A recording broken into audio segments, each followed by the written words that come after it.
an oxpecker, a resourceful little bird with an unusual diet.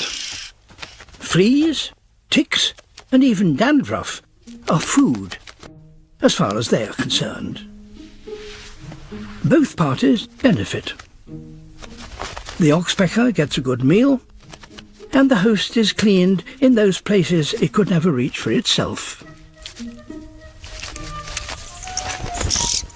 Each bird, every day, collects hundreds of ticks and thousands of insect larvae.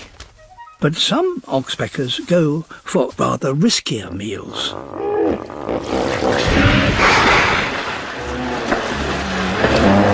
Hippopotamus are highly territorial and very aggressive.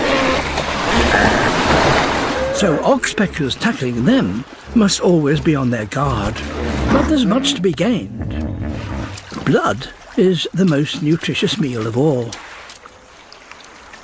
Pecking ensures that cuts remain open and blood keeps flowing. And an oxpecker, once it's found an open wound, will stay alongside it, no matter how much that irritates its host.